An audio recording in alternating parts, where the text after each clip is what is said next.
The car door opened with a dry click. The cold wind hit my face before I even understood what was happening. "This is where you get out, Mom." The words left my son's mouth with a casualness that cut right through me, as if he were dropping me off at the end of a simple ride, not at the end of a life. From the back seat, my daughter looked out the window. She said nothing, didn't even blink, just turned her face away like someone avoiding an unpleasant scene.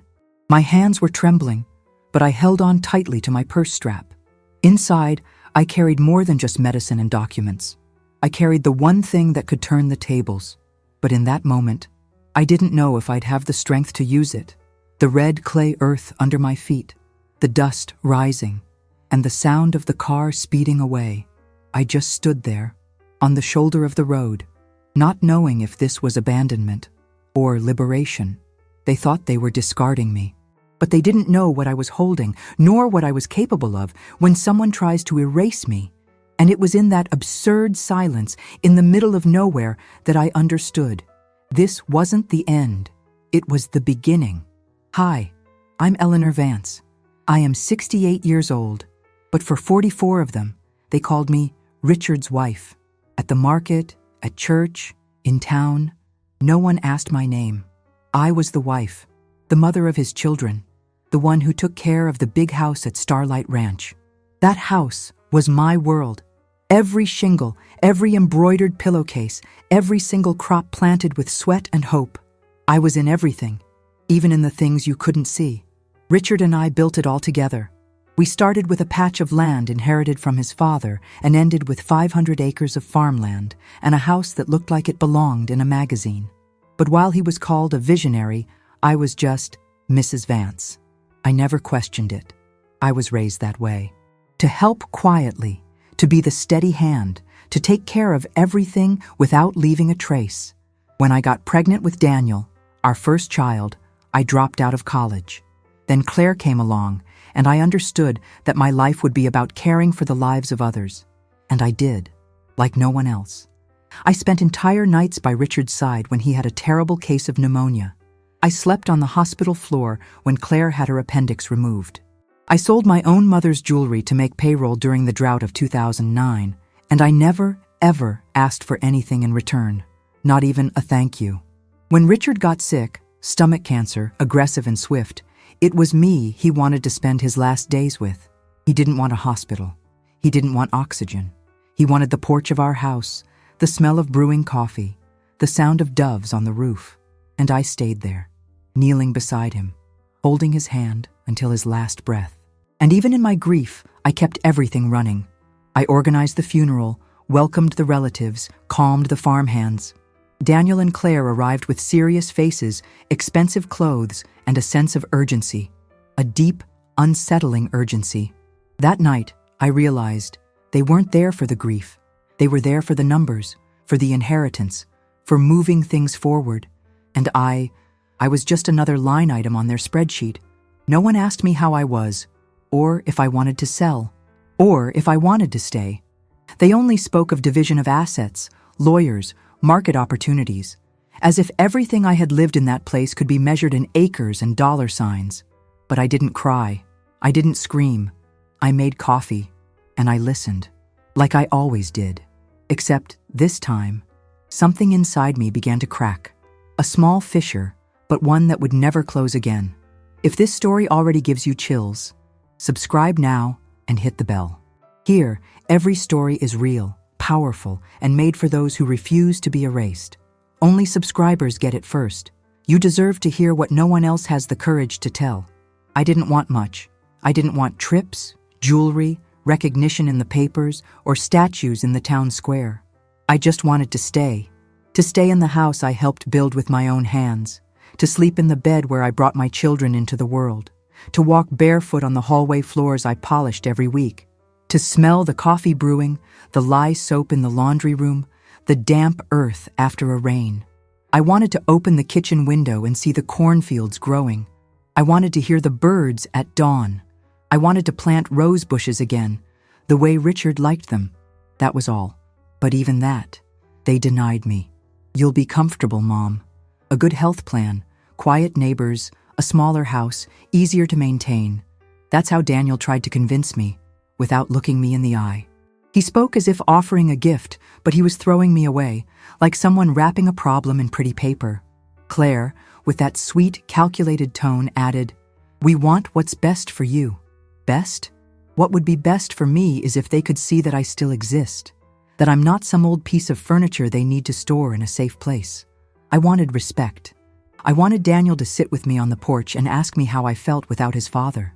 I wanted Claire to bring me a pie, like she did when she was a little girl, and say, "Mom, do you need anything?" I wanted their presence, but they didn't know what that was anymore. For years, the house had been filled only with silence. Silence on holidays. Silence on Sundays. Silence on birthdays, when I baked my own cake, sang to myself, and had the cleaning lady drop off a slice at the gate of their condo buildings.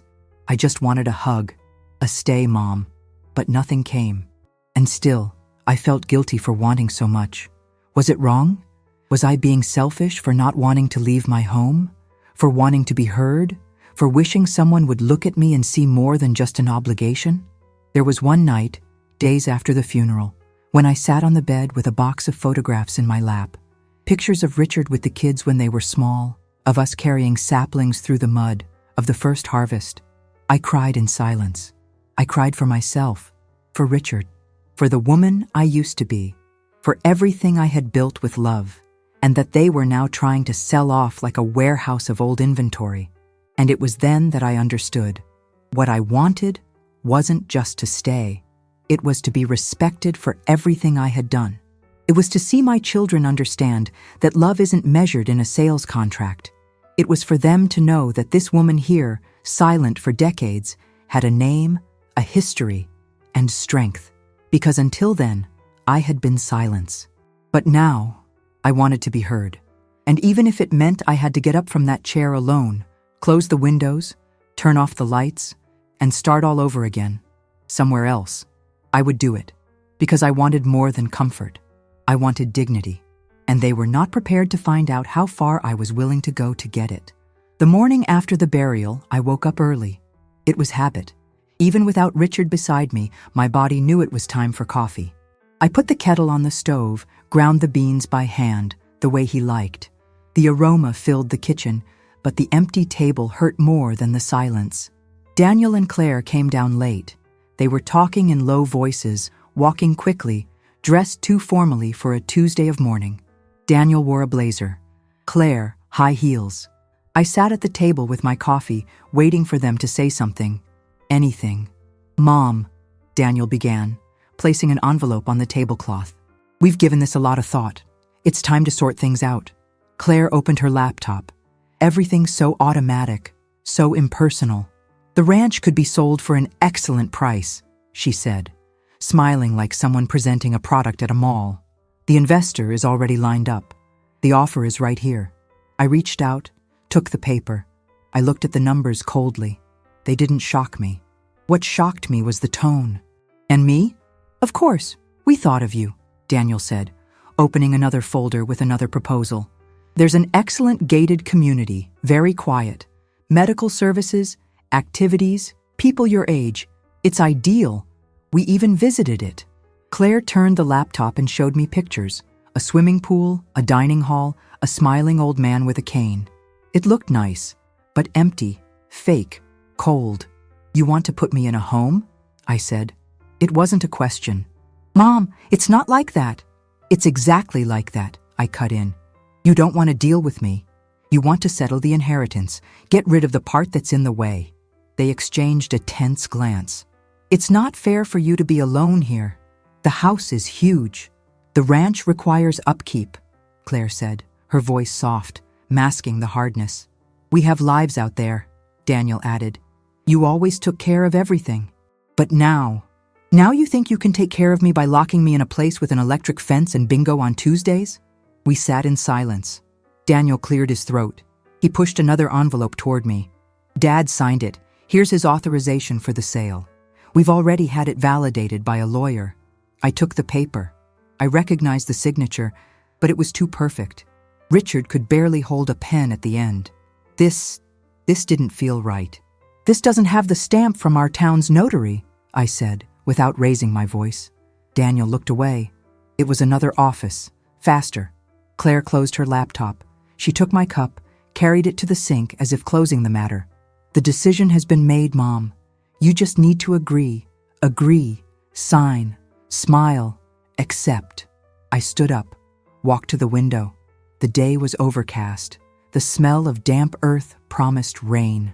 I'll think about it, I said, returning to the table and gathering my papers. Daniel tried to protest. Claire sighed, but I wasn't listening to them anymore. I walked slowly up the stairs. In my room, I closed the door. I opened the wardrobe. Behind the bottom drawer, inside an old handkerchief box, was what I had kept for years. A deed. 20 acres of the ranch, purchased in my name, before the marriage.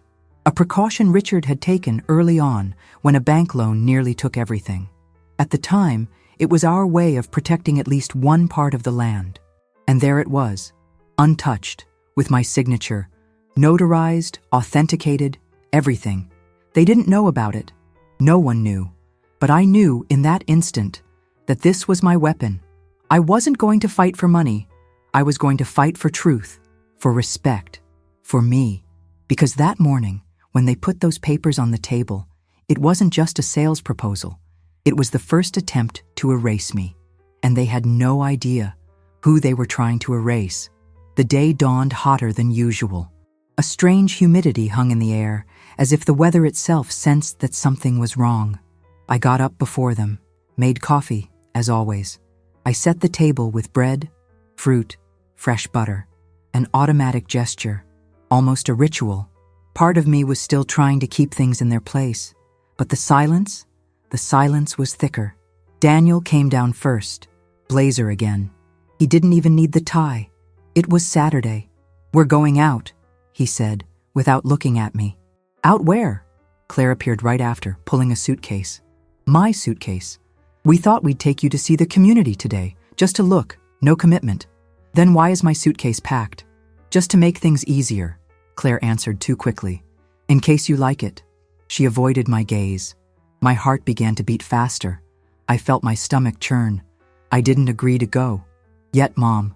But we know that, deep down, you'll see it's for the best.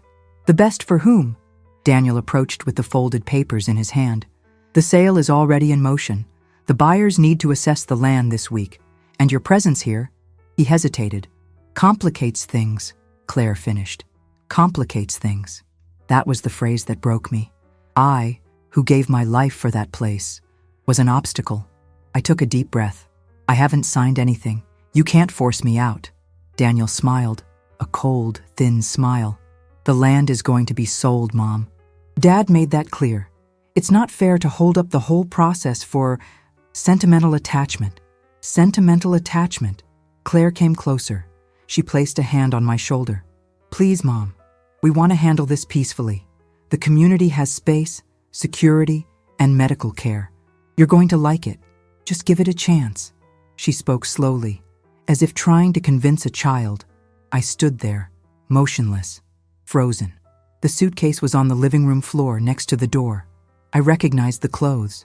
They were the most basic ones, packed without care, without thought, as if someone had just thrown them in, just to say they hadn't left me with empty hands. I'm going to get my medicine, I said, trying to buy time. And my papers. We already packed the essentials, Daniel replied. I want to get them myself. I went to my room. I locked the door carefully, opened the nightstand drawer. I took the pill bottles, checked them one by one. Then, I went to the wardrobe. I pushed aside the clothes and pulled out the box where the deed was hidden. I held it tightly. That piece of paper, it was my dignity. I put it inside my purse, along with my ID, my social security card, my bank card. When I returned to the living room, Daniel was already holding the car keys. Claire was scrolling on her phone. Shall we? He asked. Let's go, I replied. My voice came out calm, controlled. In the car, no one spoke. The radio was off. The windows were closed. The sound of the tires on the gravel road was all we could hear. I recognized the route. It was the road that led to the edge of town. But at the last junction, Daniel turned left, onto a rural back road, almost forgotten. "Where are we going?" "A shortcut," he said. Claire pretended to look out the window, but her fingers were trembling in her lap. 10 minutes later, he pulled the car over on the shoulder. A narrow curve with tall weeds on both sides. Daniel turned off the engine. He turned to me. "This is it." "This is what?" He opened his car door, got out, walked around to my side, and opened mine. "This is where you get out." For a second, I thought it was a test, a scare tactic, a mistake. But he was serious, deadly serious. Claire didn't get out. She stayed in the car, her face turned away. "You're leaving me here?" "It's not abandonment, Mom," Daniel said, as if that justified anything. "The town is just a few miles away.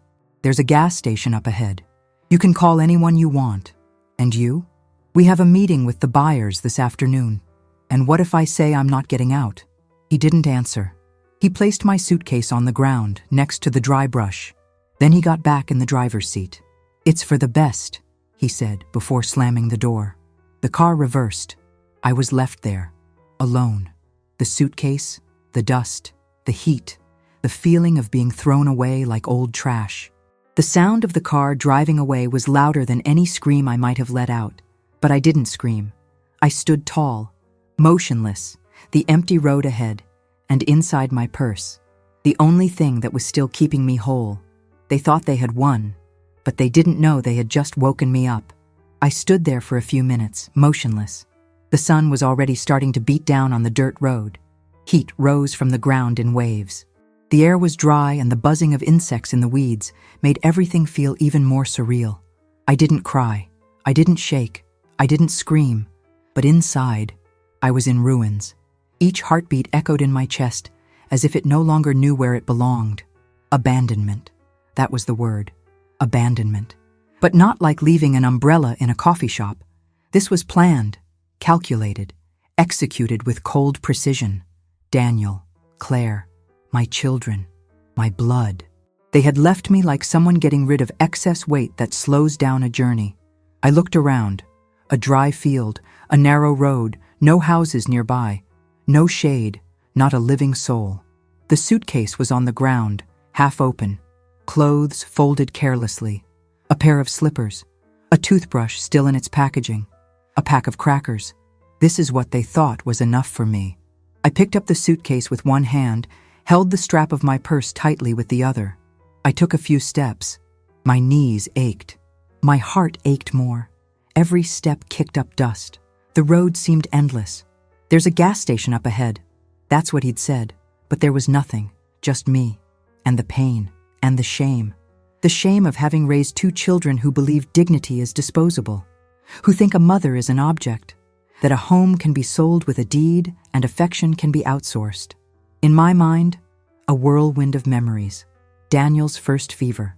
Me holding him in my arms through the night, dabbing his forehead with a cool cloth. Claire crying, afraid of the dark, and me sitting at the foot of her bed until she fell asleep. The birthdays with homemade cakes. The Christmases when I decorated the house, even when money was tight. And now, nothing. Just their silence telling me that all of it had an expiration date. I sat down on the side of the road. I let go of the suitcase. I took the purse off my shoulder. I unzipped it slowly. There it was, the deed, the paper, yellowed with age, signed by me, notarized, my part, my security, my last piece of ground. I had kept it as a precaution. I never imagined I would one day use it against my own children. But there, in that heat that crushed my body and soul, I knew.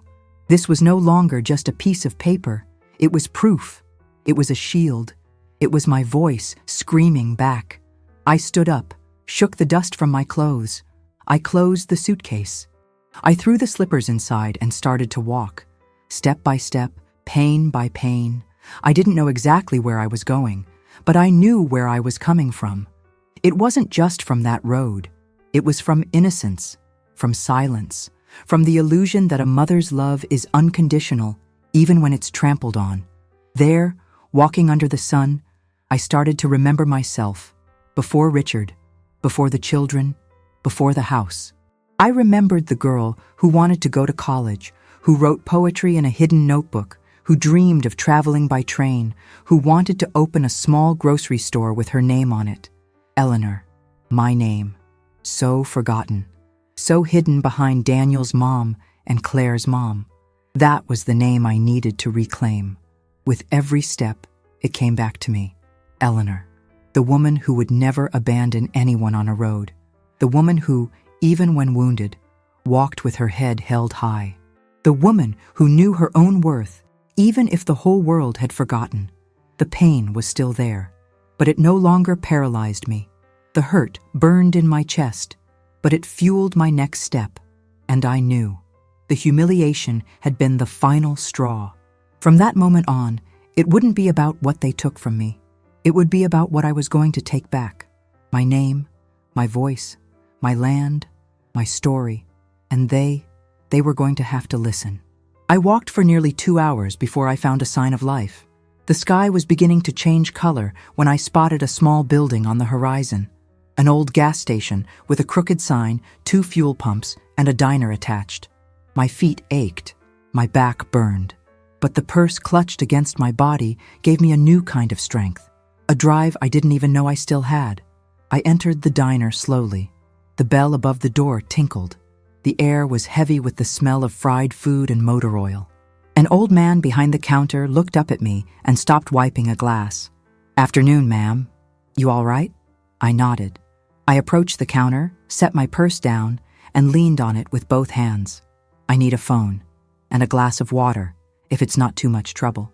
He disappeared for a moment and returned with both. The water was lukewarm, but it went down like a bomb. I dialed from memory, an old number I never forgot. It rang, once, twice. "Hello? Mr. Peterson, it's Eleanor Vance." Silence on the other end. "My God! Eleanor, I've been trying to find you. Did you see the will?" My blood ran cold. "What will?" "Richard came to see me last year, redid everything. He asked me to keep it confidential until the end. I had it all ready, but no one ever contacted me. I thought he'd changed his mind. I never saw any document. They only showed me an authorization to sell. That's not what he left with me. Come to my office, now." I jotted down the address. The town was 20 minutes from there. I took a cab with the emergency money I always kept tucked in my bra, an old, cautious woman's trick. The lawyer's office was in a modest but elegant house, a 2-story building with wooden windows and lace curtains. He was waiting for me on the porch, wearing a plaid shirt, his face weary. "Eleanor, it's good to see you. Come in." I sat on the living room sofa. He brought out an envelope. "Richard was clear.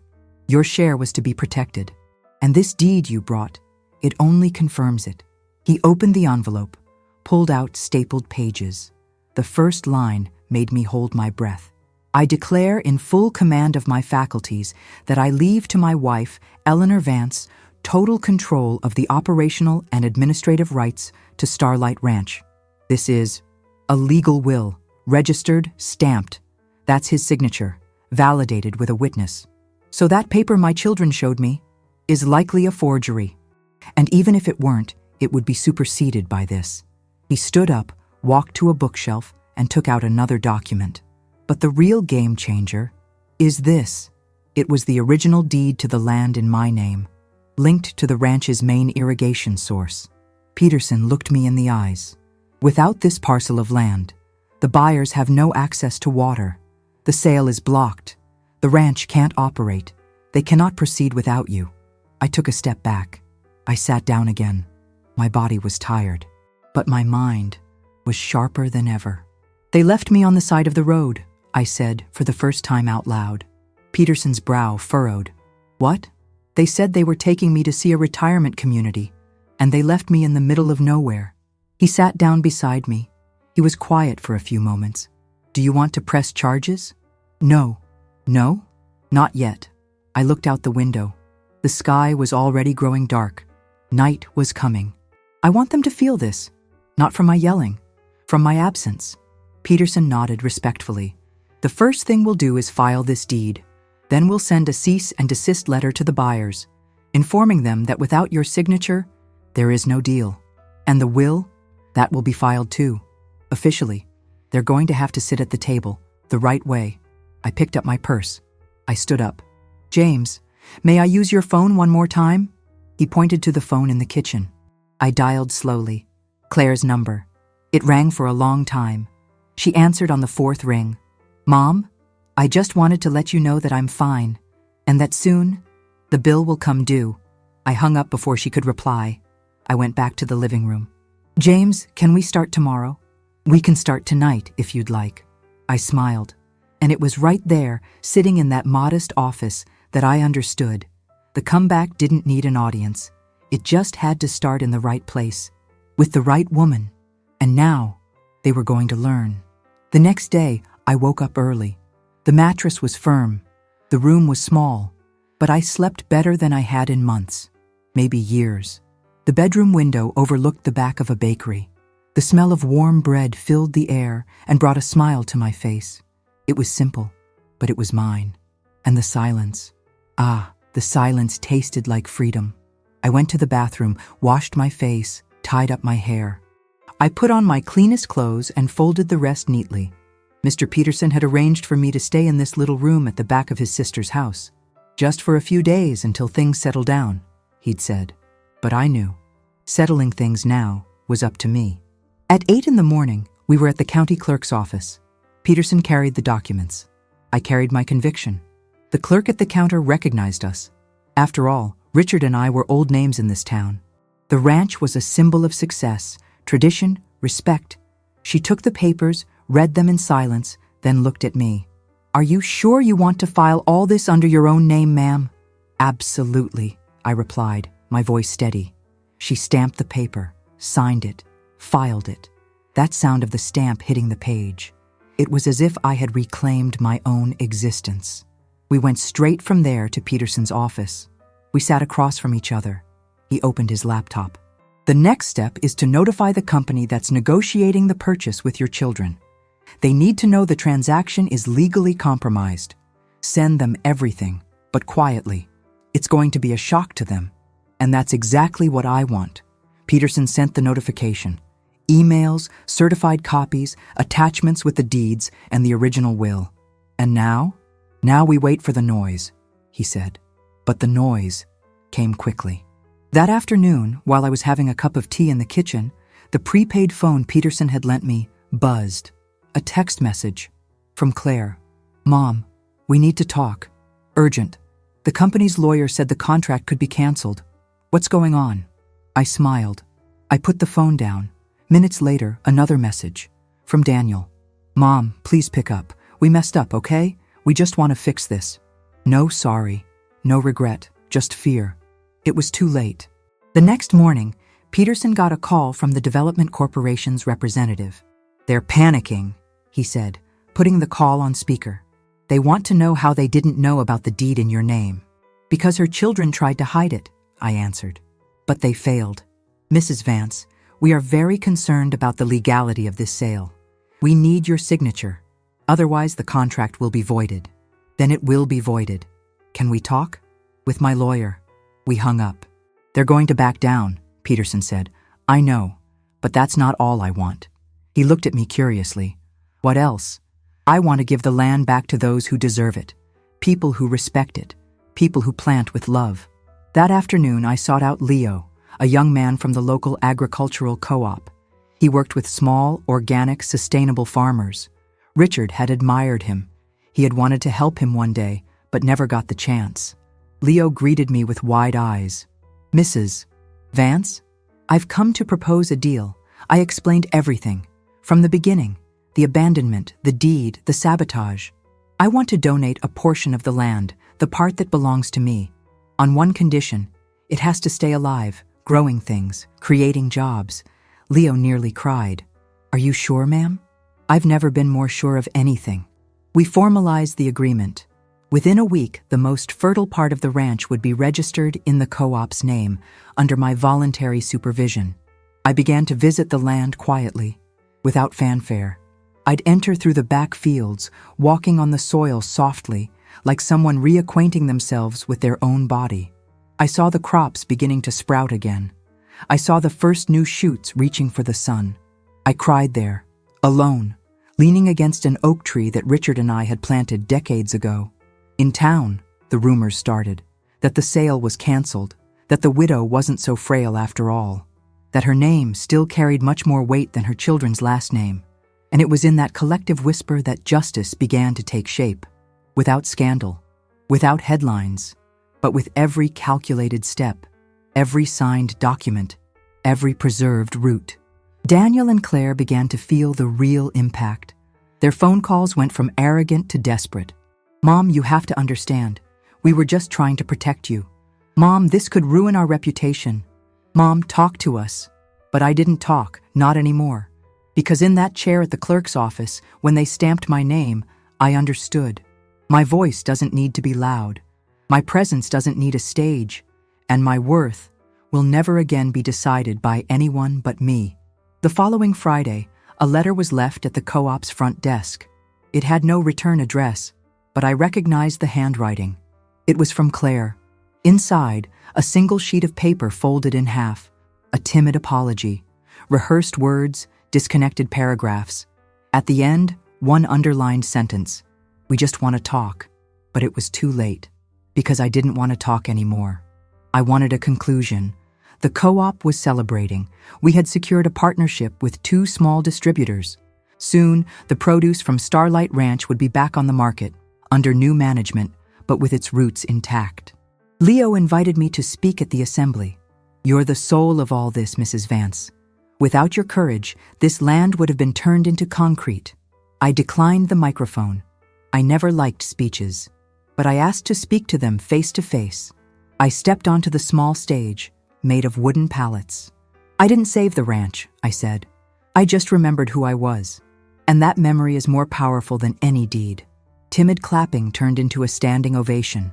But there was still one last thing to do. I returned to the old house for the first time since the day of the funeral. I entered slowly. The windows were closed. The air was still. The soul of the house seemed to have left with me. I went up the stairs, stopped at the door of Richard's old room. The bed was still covered with the white sheet I had placed on it that last day. The pillow was indented on the side where he slept. The nightstand clock was stopped at 3:17, the time he passed. I sat on the edge of the bed. I picked up the small wooden box where he kept his notes. Inside, there was a letter, addressed to me. "Eleanor, if you're reading this, it means I'm gone. And if our children have done what I always feared they might, I want you to know. I trusted you, always. That's why I left everything in your name. You're the only one who understands what this land means, not as a business, but as a life. And if you have to fight, then fight. Even in silence, even alone. Because the world needs people like you, strong without needing to step on anyone, loving without becoming weak. I love you, R." My eyes filled with tears, but I didn't cry. The pain was now a part of me, like a scar you no longer hide. I went downstairs and stopped in the kitchen. I made coffee, for the last time on that stove. I poured the water slowly.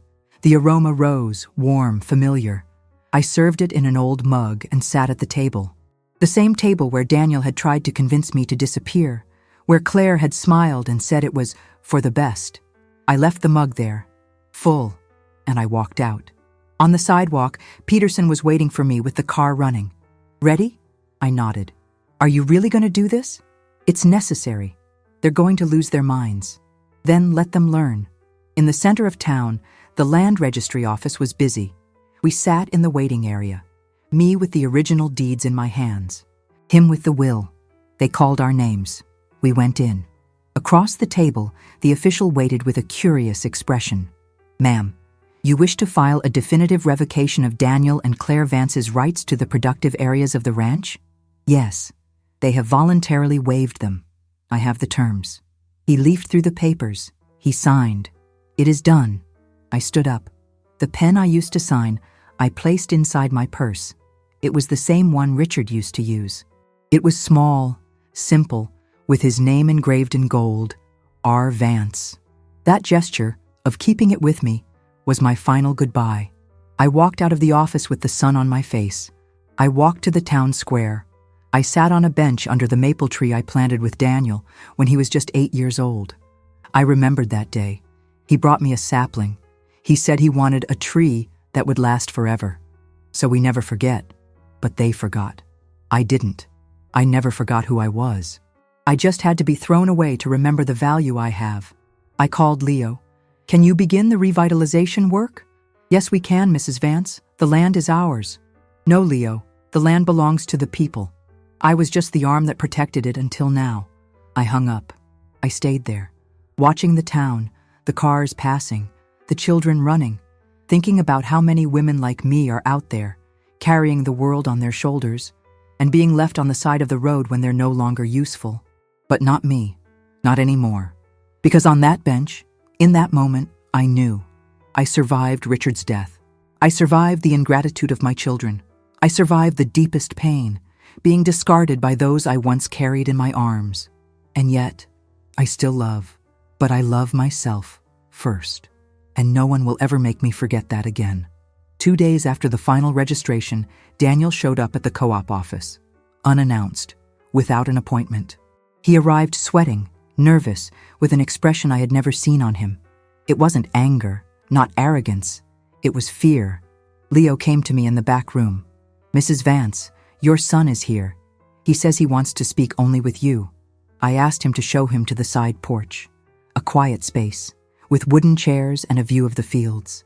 I walked slowly, with the calm of someone who already knows how the game ends. Daniel was sitting, head down, hands clasped together. When he saw me, he stood up quickly. "Mom," I didn't reply. I sat in the chair across from him, crossed my legs. I waited. I didn't come to fight.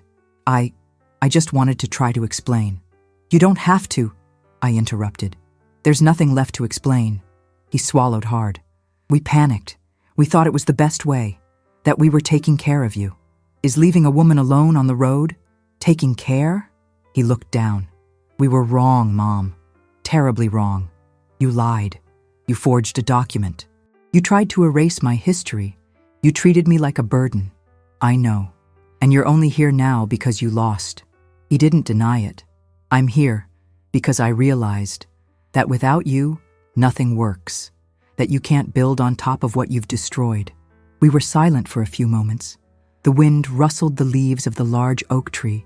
The smell of the earth filled the air. "The sale fell through," he said. "The investor pulled out. The accounts are frozen. My company is under investigation because of the attempted fraudulent sale. And Claire? She's back in the city. Tried to blame it all on me, of course. And you? I just wanted for you to consider talking to us, even if it's just to say everything you have to say. We deserve to hear it." I took a deep breath. "Daniel, for years, I stayed quiet. I swallowed my pride. I smiled at parties I didn't want to attend. I made myself small so I wouldn't be an inconvenience. I forgot myself out of love for you." He bit his lower lip, trying to hold back his emotion. "And still, you left me on the side of a road. I regret it every single day since. I believe you. But regret isn't forgiveness." He nodded, a slow, almost childlike gesture. "Do you want me to go? I want you to think about the kind of man you want to be. And if one day you become someone who shows respect, maybe then I'll agree to talk again." I stood up. He remained seated. As I walked away, I heard his chair creak, but I didn't look back. At the co-op, the way people looked at me was different now. The employees called me Mrs. Vance with pride. The women from the local farms came to thank me. They said my story had given them courage. Courage to leave bad situations, to say no, to say enough. On Saturday, I went to the town's farmers' market. I bought fruit, vegetables, and a bouquet of sunflowers. At the bread stand, an old woman recognized me. "You're Richard's widow, aren't you?" I smiled. "I'm Eleanor," she laughed. "Everyone's talking about you now. They say you're tough, firm, but good." Tough, firm, good. It was a start. On Sunday, a letter from Claire arrived. Handwritten. The script was shaky, as if she had cried while writing it. "I failed you, and I don't know how to look you in the eye. I got lost trying to prove things that never mattered. And in the end, I lost the one thing that was most valuable, Your respect. I didn't reply. It wasn't time yet. The following month, the co-op officially inaugurated its new productive wing with my name on it, the Eleanor Vance Center. I got a plaque, a speech. But what moved me the most was seeing the children running between the greenhouses, playing in the dirt, learning that farming isn't just an act of labor, it's an act of faith. Faith in the future. Faith in yourself. I started giving small workshops on Saturdays. I taught how to make soap, how to preserve food, how to make natural compost. Women of all ages came. One of them, a 19-year-old, hugged me at the end of class. You remind me of my grandmother, strong without making a scene. I want to be like that. I held back my tears. This was it. This was the impact I wanted. Not revenge, but reconstruction. A real legacy, without applause, without headlines, but with truth. Daniel returned to the co-op 3 weeks later. This time, he brought flowers and a basket of local goods. This isn't to buy anything or to convince you. It's just to say, thank you for everything you were and are. I accepted it, with a slight nod, but I didn't invite him in. Not yet, because justice also lives in time, and forgiveness only arrives after dignity has made itself at home.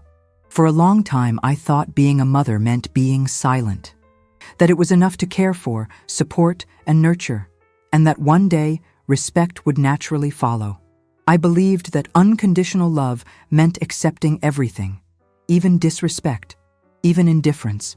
I slowly erased myself, like someone dimming their own light without realizing it. I smiled when I wanted to cry. I helped when I needed help. I said, everything's fine, when everything inside was falling apart. And still, I was left on the side of a road, alone, with a suitcase packed by others, like someone dispatching a problem. In that moment, something inside me died, but it was also there that something was born, a woman I myself had forgotten. The woman who existed before she was a wife, a mother, a caregiver, someone's shadow. The Eleanor who dreamed, who thought, who wrote in hidden notebooks, who had her own name and ideas, who deserved to take up space. When they left me there in the middle of nowhere, no one expected me to come back whole, but I did. Not with screams, not with scandals. I came back with documents, with memory, with strength. I came back with a pen in my hand and my husband's name supporting me even after his death. And most importantly, I came back with my own name written on my forehead, because I will never again accept being the mother of, the wife of, the old woman who was left. I am Eleanor Vance. And what did I learn from all of this? That silence is different from submission. That respect isn't requested, it's commanded with posture. And that love, true love, begins inside of you. Today, I understand that my biggest mistake was believing my children would value me simply because I had given them everything. But love that isn't fed by gratitude dies, suffocated by routine. I no longer want to be a martyr or a hero. I want to be a woman with the right to a voice, to a choice, to her own space. And if I have to teach that by example, then so be it. Because sometimes the most powerful lesson we can give is to show that even the quietest ones know how to roar when they must. Today, I live in a small house. It has 2 bedrooms, a porch with a swing, and a vegetable garden out back. Nothing like the old ranch, but everything here is mine. I chose every piece of furniture, every color on the walls, every plant in the garden, and most importantly, I chose to be here. I'm no longer pushed around by the will of others. I'm guided by my own. I wake up early, I make my coffee, I walk barefoot onto the porch, I listen to the birds without rushing. Sometimes I laugh to myself, sometimes I cry, but everything I feel now is my own. I no longer have to smile to please, or stay silent to keep the peace. The co-op is doing well. Leo manages the operations. The young farmers treat the land with respect. They are learning what it means to cultivate more than just crops, to cultivate a history. My role is symbolic now. I visit, I teach, I help with important decisions, but I no longer carry everything on my shoulders. And that is liberating. I get messages from Claire sometimes. She sends pictures of her children. She writes carefully, like someone still treading on thin ice. I respond kindly. We haven't seen each other yet, but maybe one day. Daniel shows up at the co-op every now and then. Not to ask for anything, just to watch, to listen, to help with small tasks. He's learning to speak less, to listen more. The other day, he brought me a cake, one he baked himself, apple cinnamon, just like the one I used to make when he was a boy. He left it on the table with a note. I don't know if I got the recipe right, but I tried to remember the taste that only you knew how to make. I ate a slice. It was a little too sweet, but it carried something rare, effort. I kept the note, not out of nostalgia, not out of automatic affection, but as a record that sometimes even those who make mistakes can try to come back. Only this time, the return has to be for them, not for me, because I have already found myself. Today, when I look in the mirror, I see a woman who survived death, abandonment, betrayal, and not only survived, she blossomed on dry earth, on broken ground. I was reborn, not as Richard's wife, not as the mother of Daniel and Claire, but as Eleanor, whole, free, and never again forgotten. For a long time, I thought that if I gave everything, I would get it back. That if I kept quiet, I would avoid fights. That if I took care of everyone, someone, one day, would take care of me. But life taught me that sacrifice is not love, if it comes without respect, and that too much silence erases your very soul. I was left on the road by the people I raised, with a suitcase in my hand and a past on my back, and in that moment, I realized I only had myself. But do you know what I discovered later? That was enough, because inside my purse, besides my documents, I carried the strength of a lifetime, the courage of someone who had already lost everything and still remained standing. I didn't scream. I didn't bang on anyone's door. I rose up in silence, and I showed with my actions that no one has the right to decide when you cease to have value. If you have ever been underestimated, ignored, cast aside by those who were supposed to protect you, if you've ever been made to feel like a burden, if they have ever tried to silence you, comment below. I am Eleanor too, because you are. Because every woman who has ever been called dramatic, ungrateful, old, or difficult carries an Eleanor inside her. And when that Eleanor wakes up, there is no road, no abandonment, no silence that can stop her voice from echoing. Share this story with someone who needs to be reminded of their own worth. And remember, the woman they tried to erase is exactly the woman who will make history.